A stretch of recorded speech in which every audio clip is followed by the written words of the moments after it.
Welcome, everyone. I'm here with Marion Araque Cuervo from Greenwich, Connecticut. No, not good? That's good. Okay. So, first, I would love to know more about what it means to be from Connecticut, growing up. What was that like? Well, when I was growing up, I didn't really know anything else. So it was a lot of trying to navigate different spaces. I'm very competitive, so that comes from my playing sports background and just trying to keep up in my classes. I was in honors courses and I had access to a lot. I had a great education. And what kinds of people were you exposed to on a day-to-day basis? All types of people. In my academic setting, it was majority white, upper class. And so being first gen, low income, you could kind of see differences just in vocabulary, very easily vocabulary, the way certain students spoke or how they were able to really seamlessly articulate their thoughts and ideas. And then I had my friends. I went friends of color, so to speak, more from my social class. I would say it was more like down to earth, the grind, like, oh, we all had jobs, right? We always had to budget ourselves. Like, can we go to the movies this month? Yes or no, depending on how much we were getting paid. Those are not necessarily the same conversations I was having in my academic classes and with colleagues and peers or on the sports field. A lot of that was too very white, upper class. And so the challenges they had were not the same ones I was having. So you were born in the U.S. You learned to speak Spanish from your mother. And so you grew up in this Latino setting and you had to switch in your academic classes sort of to appeal more to this white demographic, you would say. When did you realize that you were not the same as them? Because you grow up and for a while you think you're the same as everyone, you're all kids, like we're all happy, we're all friends, blah. But at one point you realize that there is a difference, whether it's ethnicity, languages, class. When did you realize that? I think it was middle school. So I went to an elementary school on like, if Greenwich were to have like a more low income area, like that's where I lived. And so that was majority Black and brown students that I went to school with, lower class. And it wasn't until middle school where they kind of brought three different areas of Greenwich into one place and brought wealth into the picture. Wealth that I had not been exposed to in elementary school. And I was able to kind of confront that wealth in my in my honors classes. And I just remember specifically a science class.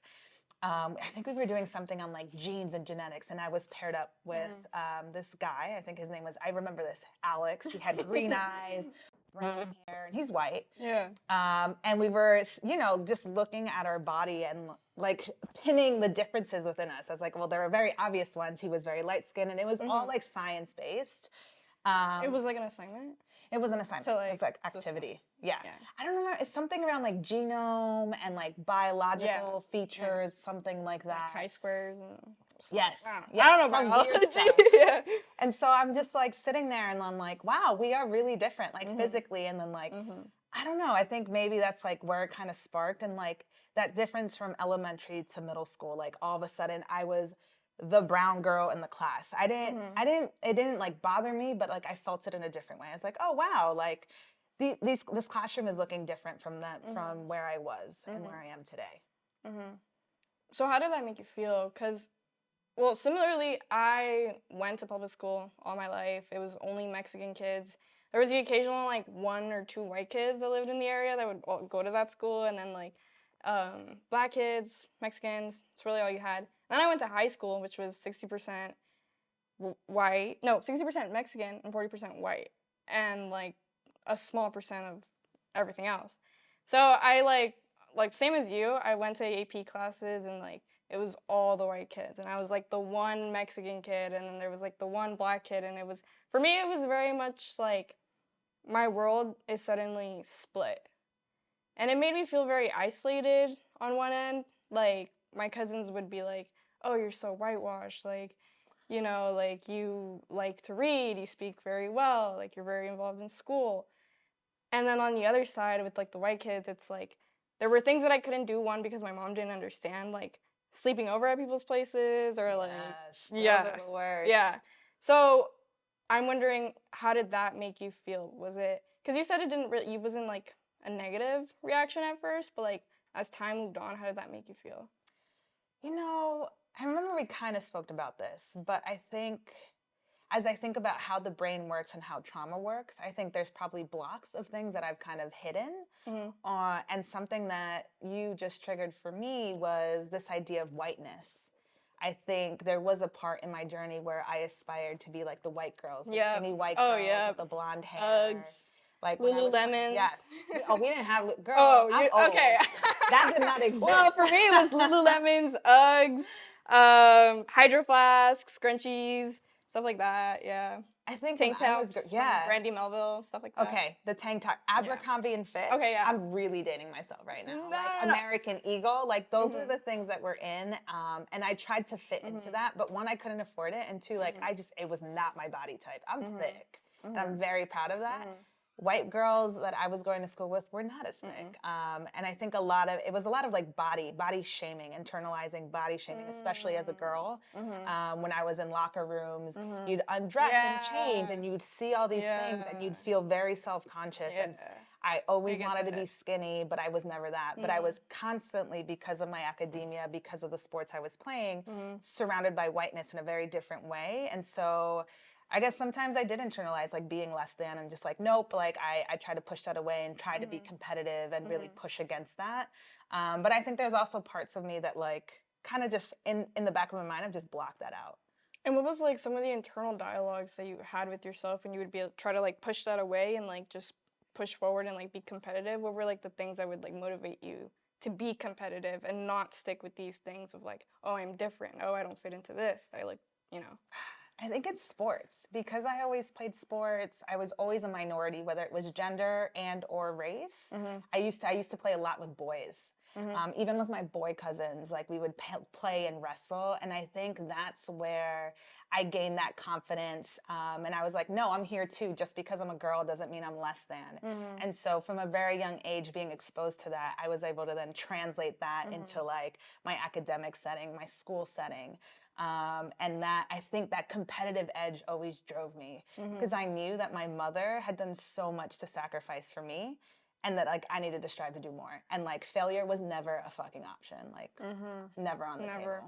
table. That's an interesting point because this idea of your parents sacrificed XYZ, you I use it as a motivation sometimes. But there are times where I'm like, if the whole point of my parents coming to this country was for me to do whatever I wanted to do, why do I always feel like I have to do something spectacular even if it's not what I want to do? So, did you ever have that struggle where you were like, I want to, you know, pay my respects to my mom and her ancestors for working so hard to get me here to be able to get my education and like moving to a different zip code to go to a better school versus like when is it enough that I recognize that?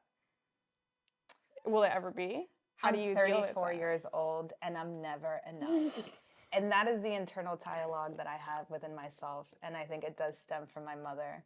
And it's something I grapple with on the daily.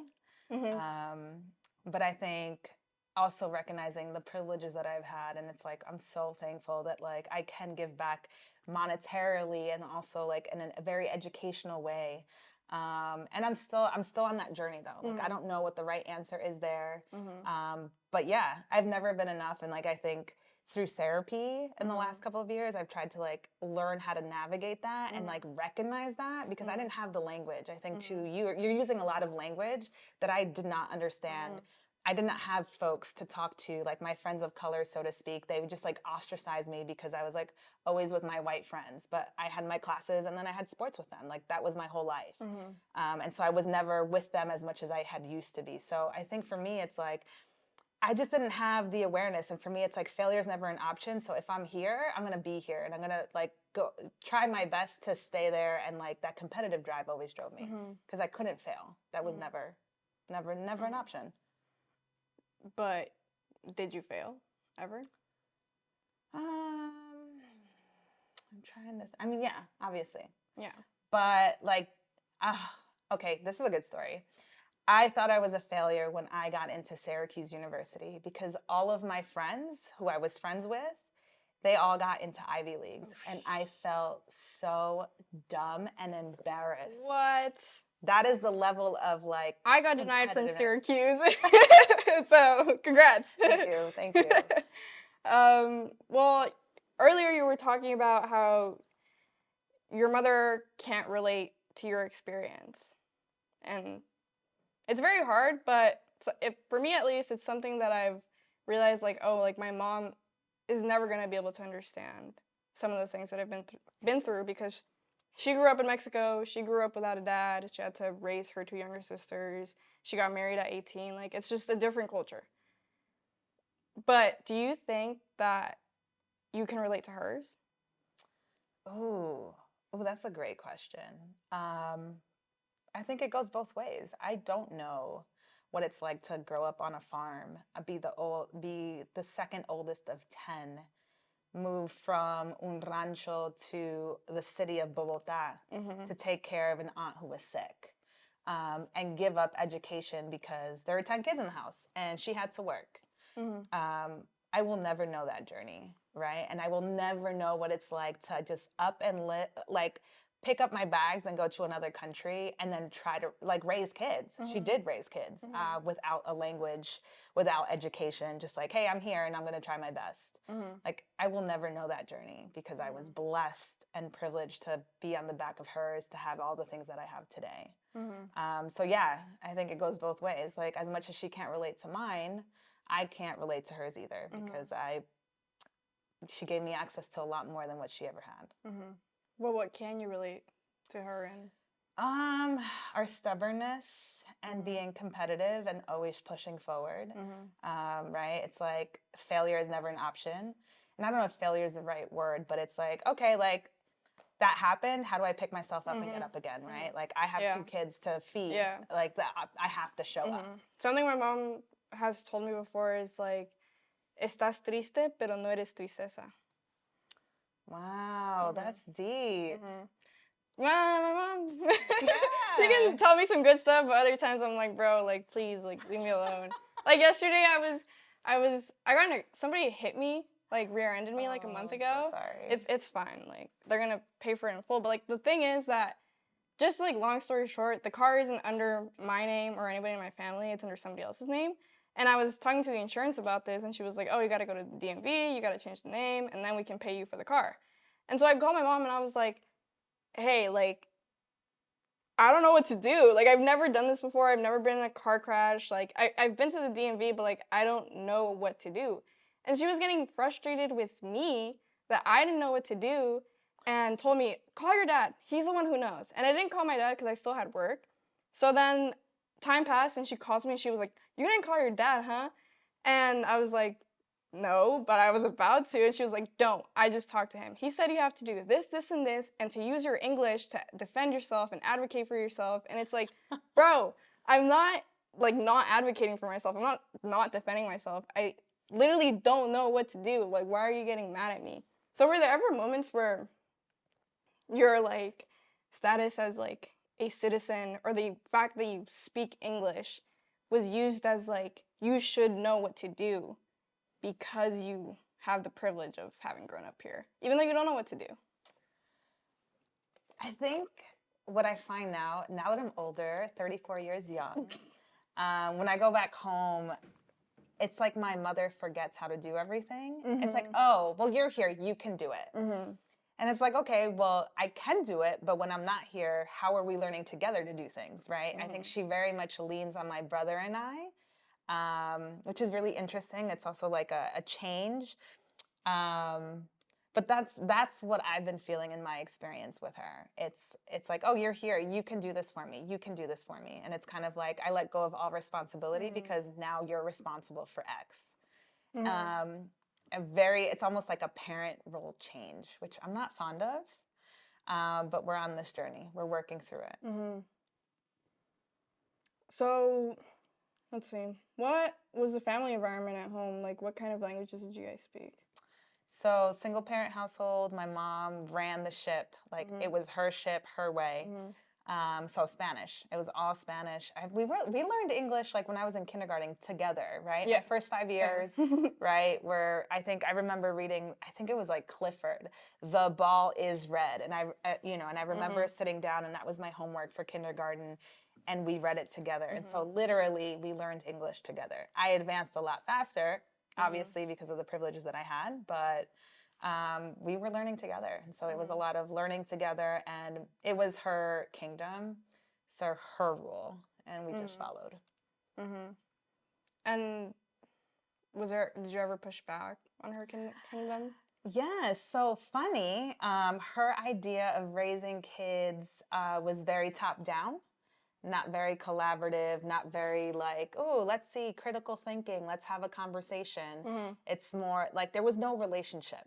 It's like, I'm the mother, I'm gonna, she did a very great job of like feeding us, making sure that we were fed, clothed, bathed, taken care of in every single sport activity that we could be part of.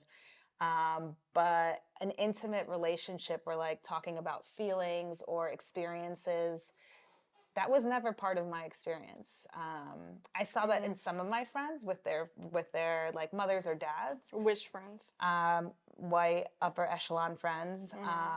It was just a different conversation. It's and she didn't have time for that. I think it was just like working 2 jobs, cleaning houses, trying to make ends meet, trying to feed 2 kids, get them to bed, have them do their homework. Like feelings, there's no time for that. That's almost privilege, right? So who would you turn to for that kind of stuff? I mean, I'm an extrovert. I like friends. I like people. And till this day, it's like my friends. I go to my friends to ask, to talk questions. I ask a question and kind of see like, okay, what are they going to say? Does this advice or feedback land with me?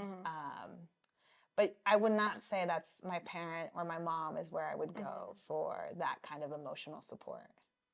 Do you wish you could have? Absolutely. Do you think you would if the opportunity presented itself? This is something my partner and I talk a lot about. So him and his mom are like best friends. They talk like 2 or 3 times a day. She's like an advisor on his like table and like always encouraging, very open. And I envy that. I envy that. But unfortunately, I think how my mom was brought up, I think she's very used to being like critical and judgmental. And so that causes me to close off. And like she likes still control, and I don't like to. No one likes to be controlled, but that is how she learned how to navigate this world and raise us, and she still holds on to that. And I'm like allergic to all of that. And so something I really, really want to do is get one therapy for myself, evolve like talking about my relationship with her, and ideally, if she's ever open to it, getting a therapist for her, like to help us facilitate a new relationship that does talk about the feelings. I don't open up to her because I don't want to be judged. And so that's why I don't open up. And she gets upset, and it's not a healthy relationship. She gets upset because you don't open up? Yeah, like Even I'm very though closed. she's going to judge you? But I don't think she sees it like that. I think too, right? Like I'm so lucky and we're privileged to have the vocabulary of self-awareness, right? Being aware of my actions, reflecting, being a critical thinker. And I don't think my mom has the same tool sets, right? She can't name those things. She's never had to practice that. She doesn't have to practice that in her group of friends, whereas we do, right? We've been taught this. We now understand. We teach it to others. And in order for me to have a deeper conversation, she has to know that.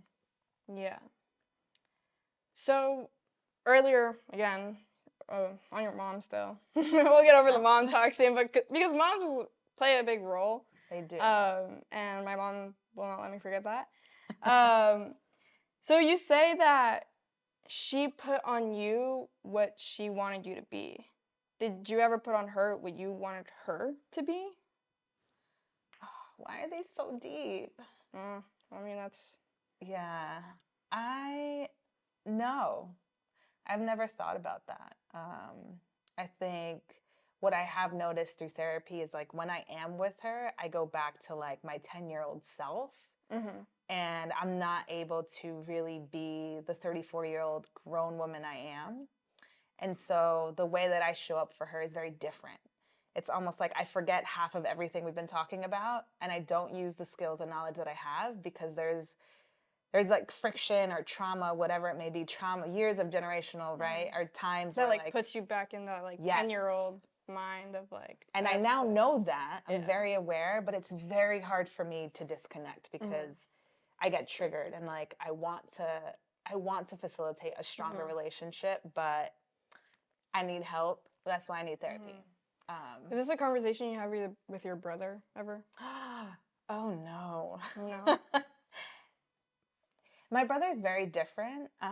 He lets things like kind of roll off. I think he's a bit more closed when it comes to feelings. And he just kind of like moves forward. He hates trauma, he hates conflict. And so he kind of like pushes away, averts, and like keeps going. Mhm. Whereas I confront it constantly and it triggers, and then I just shut down, which is not healthy either. So I think that's definitely an area of a growth for the family. Mhm. One day we'll get there. Baby steps. One day, one day. All right. Well, now I want to talk more about your experience going into higher education. What was the transition like going from high school to going to Syracuse? Freedom. Mm-hmm. So my mom obviously was very, Entirely complete freedom? yes, yes. Did you No really sleepover. feel completely, entirely free? Do you know what it's like to live under a rule where everything is controlled? Your friends, Mm-hmm.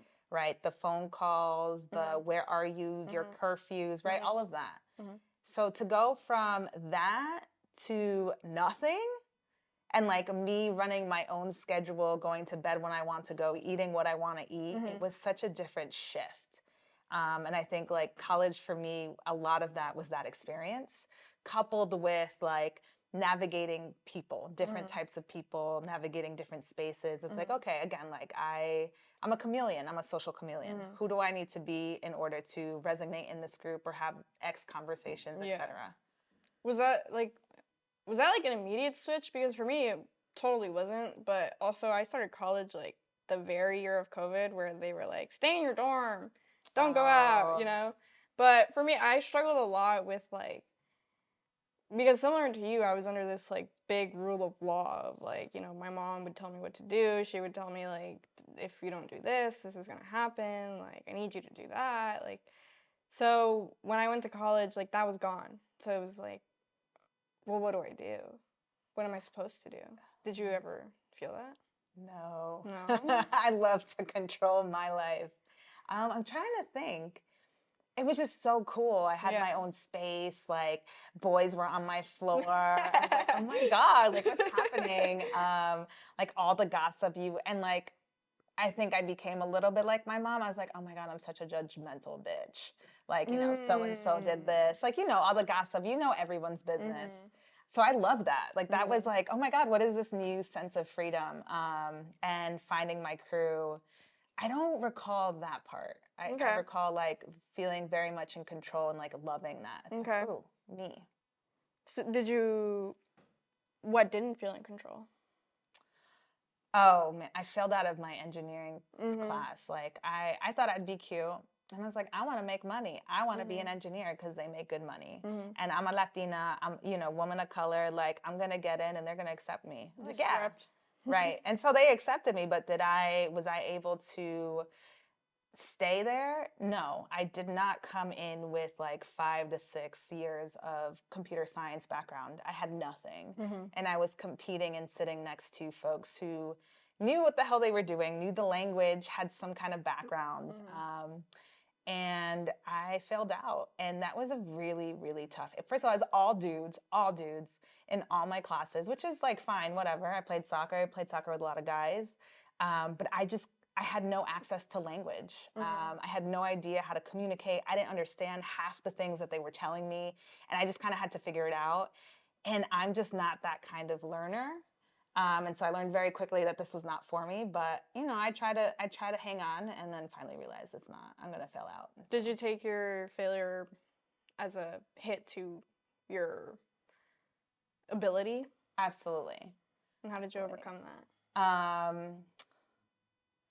Well, and what was really tough too is like a lot of this major was tied to money, financial aid money. And so I was like, oh shit, how am I going to afford college? Like the reason why I was able to afford this package was because a lot of that money was coming from the engineering school.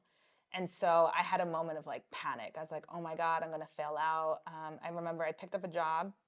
I talked a lot to my roommate, Nivi, at the time, who was going for like pre-med, extremely intelligent human being. She's now a doctor. Good for her. Good for her. Yeah, she's awesome. And we talked through things. It's like, okay, what can we do? I was living on the international relations floor. Like I had picked that strategically because like that's actually what I wanted to do. That's what you wanted to do? I did. But you went into engineering for the money. Yeah, because I wanted to make money after, and they had a nice package. And I needed to leave the house. I needed to be out, away from, my mother, the queen. So a lot of that was like the strategic moves I made to make sure that like I could cover expenses and then do what I needed to do. So yeah, I picked up the side job, and because I grew up in a very wealthy like town, the summers I would make bank and make 10 to 15 grand, and that all went back to Syracuse. What? Lifeguarding, like, oh, can you lifeguard my 3-year-old's birthday for like, I don't know, 2 G's? I'm like, sure. What? And money breeds money. Were you a licensed lifeguard? Yeah, oh, absolutely. Yeah. Oh yeah, you swim. I was legit. Okay. I was certified I was a swimmer, so it worked. And so my summers is a lot of where I was able to really accumulate whatever I could straight back to Syracuse. It's like, here you go. Blessing, huge blessing. But yeah, it was terrifying. I was like, I've never failed in my life. Like extreme, like that's extreme failure, like having to drop out of any kind of academic things. Like I had never experienced that. So I did not feel amazing. So that lady who you lifeguarded her kid's birthday party for, do you feel like you could go to those people if you ever needed something? Oh, it was not like that. No, absolutely not.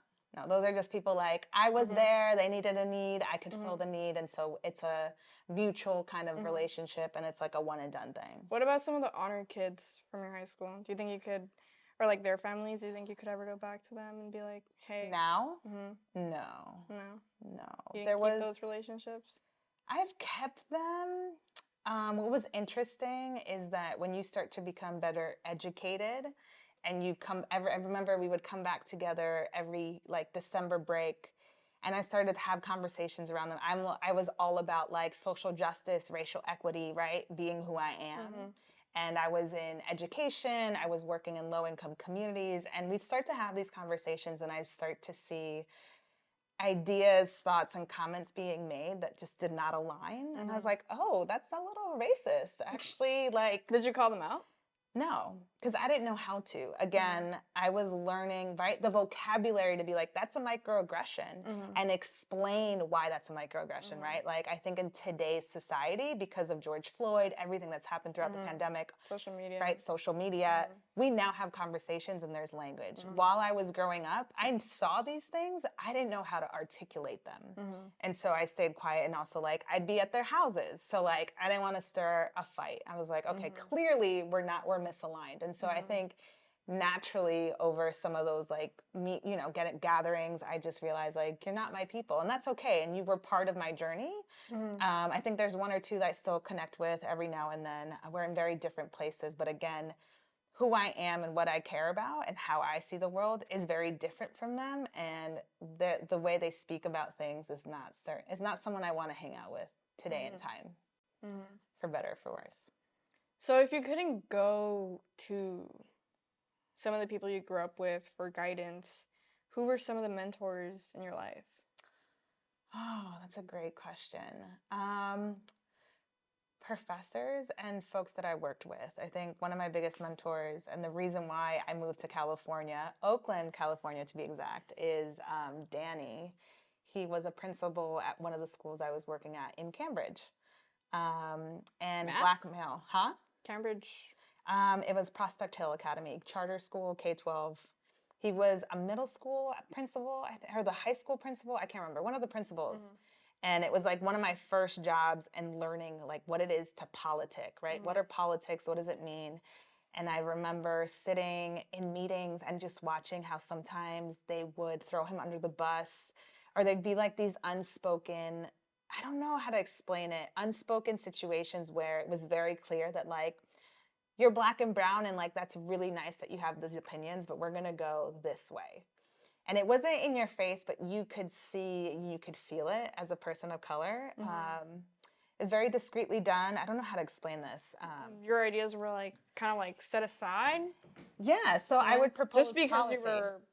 Well, I was young, right? I was young and a Latina. Those things played against me. And I'm like, you know, we're making policies, but we should really consider what teachers have to say, right? I've been talking a lot to the teachers, and I think we should think about this, this, and this. And they'd be like, oh, that's cute. Move forward and not really take that into consideration. Or take those ideas and then in the following meeting kind of regurgitate the same information and take it as their own, right? So I had no power. And so I would go to him being very upset and full of energy and just like wanting to kind of like a lot of passion. I'm like, this is messed up. This isn't fair. And we'd sit down and talk and we'd debrief together. It's like, hey, this is just the way the world is. Like we have to be very strategic about where we want to put our energy and what we actually have control over. And him being a black male, and like I think 10 years older than me and my senior, so he was able to like coach and advise me, like, okay, this is what you're seeing, this is what you're feeling, and like unfortunately, that's just like the way the things are, and we really have to keep our eye on the ball. And I'm like, okay.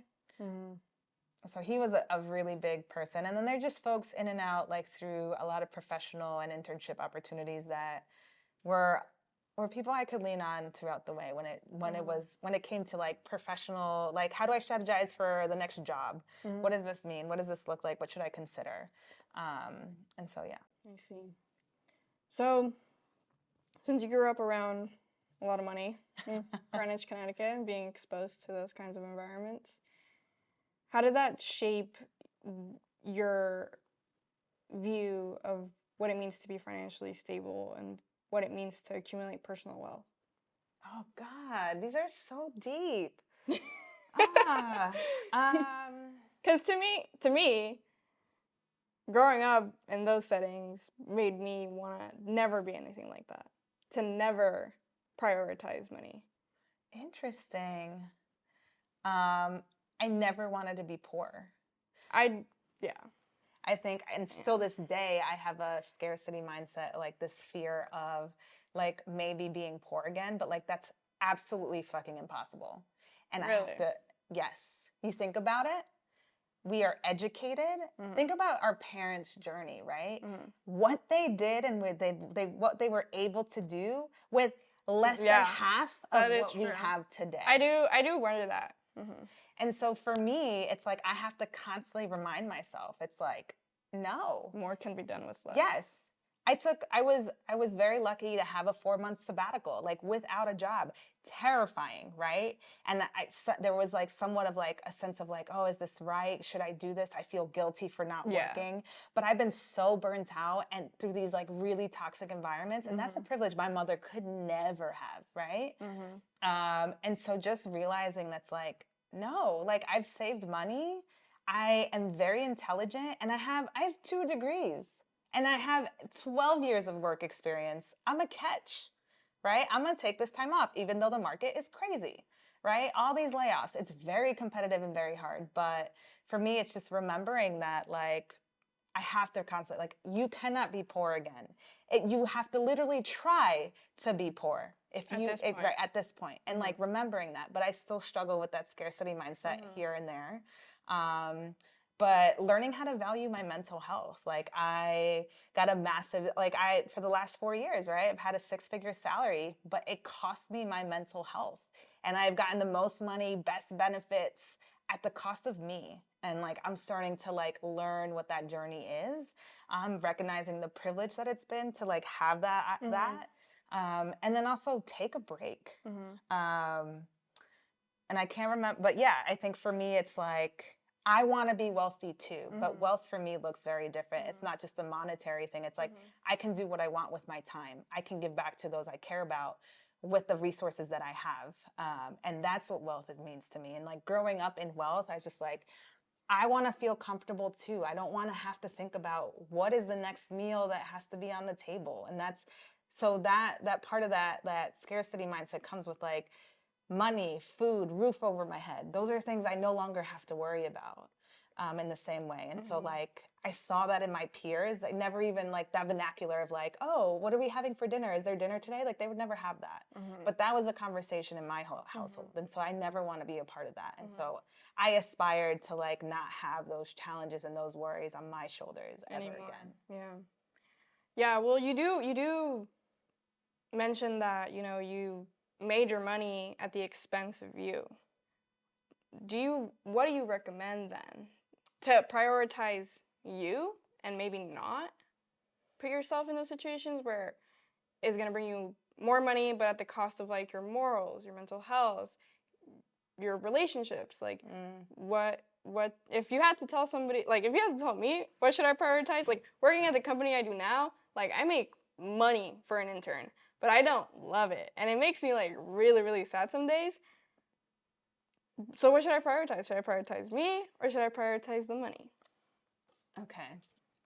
Everyone's journey is different, and I don't regret anything that's happened to me, and I only know what I know because of the journey that I've taken, right? If I hadn't gone through that, I used to say, when I was at PB, I was like, you know what? I don't care. If they pay me, that's fine, even if they treat me like trash. And then guess what happened?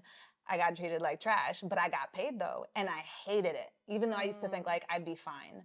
But I wouldn't know that if I hadn't gone through that, right? It's this idea of like, ooh, I think the grass is greener on the other side. You got to figure out what is it that you want, right? Like for me, generational wealth is very important because I have to take care of, I have my mom's pension fund, which is fine, but that's a little bit of like pressure. So for me, it's like figuring out, how do I get myself there? I have to be able to learn how to make money. What does that feel like? I got to save. I got to save, purchase a home, which wasn't possible with my partner.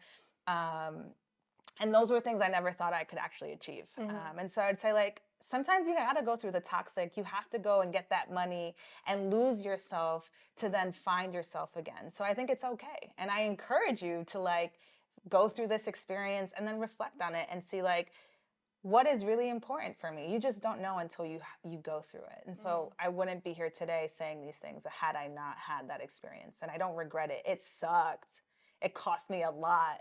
But I'm on the other side now, and I have a whole new perspective and vision and goal for myself and my partner and my family, and I'm excited. Have you ever considered, because this is something that I consider, because my parents are undocumented, they don't have a pension. My dad is a car mechanic. Sooner or later, he's just won't be able to bend over the same to fix the cars. My mom cleans houses too. So sometimes, and they tell me all the time, like, you go do what you want to do. Don't worry about us. But I'm like, what are you going to do when you can't do? So have you ever considered not carrying the burden of being your mother's pension? I don't know what that's like. No. I can't, because she gave so much to sacrifice for me. And I don't know what I'd not carry that burden. I don't know what that means. And like I think like all of us, we all have these goals and like we want to give back. And I feel like I carry that. I feel like I own it to her. I owe it to her. And it's not a bad thing. Like I want to be there. I want to support her because of her, I am where I am today. Right. I have the privilege of all the things. And so I feel like it's only right. It is a heavy burden for many of us, and I feel like I've been in rooms where people are like, well, you're not what is it called? You're not your parent. You're not responsible for your parents. I'm like, well, that's yes, but who's going to take care of them? Am I just going to let them watch like suffer and die when I could step in and support? Absolutely not. I'm going to step in and I'm going to help. So I think part of your journey, though, is figuring out, like, if you can't help them, if you can't help yourself. So what are you doing for yourself? What is it that you really want? And then, you got to be strategic about, like, okay, financially, what does this mean, right? I don't know if you have other siblings too, and, like, right? Younger. Oh, okay, 8 years younger. Oh, 8 years. Yeah. Okay. But, like, right? Like, conversations of maybe, I mean, that's early, but whatever. How do you strategize with your sibling? Where are they at? But yeah, I think like sometimes you can be selfish. Be selfish where you can, but then also think about like, okay, what's gonna happen? You're not gonna just let them drop, like, you're not gonna let them fail or like suffer, not have some support. You just gotta navigate that, and I think that's part of the journey, right? That Yeah. process. Yeah. So what's next for you moving forward? Next. Oh my gosh! So I'm starting a new job on Monday. Okay. What's Super it? excited. What is it?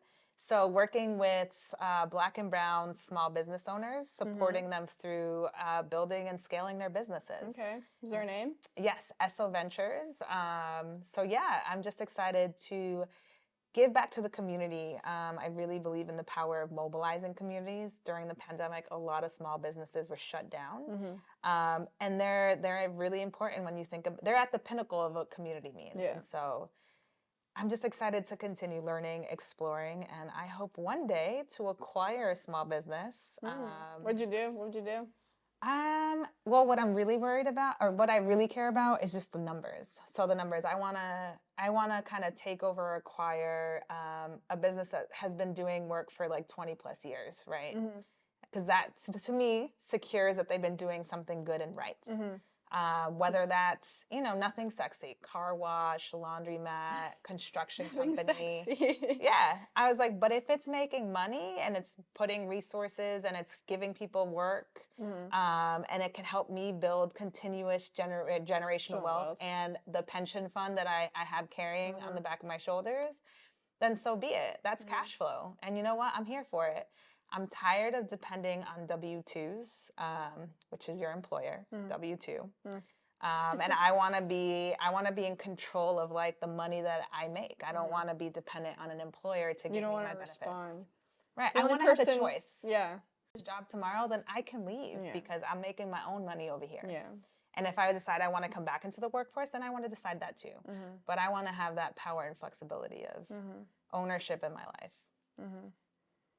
Well, any bits of advice? Any bits of advice? Life is a journey. It's a process. And try to kind of stay in your lane and don't compare yourself to others. It is not a straight line. I have been in like 3 to 4 different industries. I've had 4 different jobs during the pandemic. And anything is possible. You just got to really have what are your goals? What do you want? And that's hard. That can be hard too, right? I definitely struggle with because I have goals. Like I want to stay in the Bay. I want to be a journalist. I want to do a podcast, but like a live stream one. But it's always so daunting when I have to worry about the immediate stuff, like buying food, paying rent, and it's very discouraging to be stuck in this one place. But again, I'm only 20. I always forget that.